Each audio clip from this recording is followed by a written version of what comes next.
குலமகளின் திருமுகத்தில் குடியிருக்கும் குங்குமம் அபிராமவல்லி தந்த அழகான சீதனம். அழகான சீதனம் அவள்தானே காக்கணும். அழகான சீதனம் அவள்தானே காக்கணும்.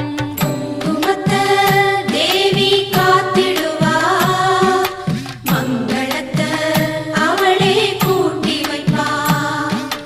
குங்குமத்த தேவி காத்திடுவா, மங்களத்த அவளே கூட்டி வைப்பா.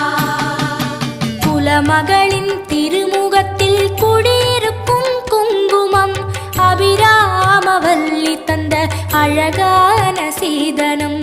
அழகான சீதனம் அவள்தானே காக்கணும்.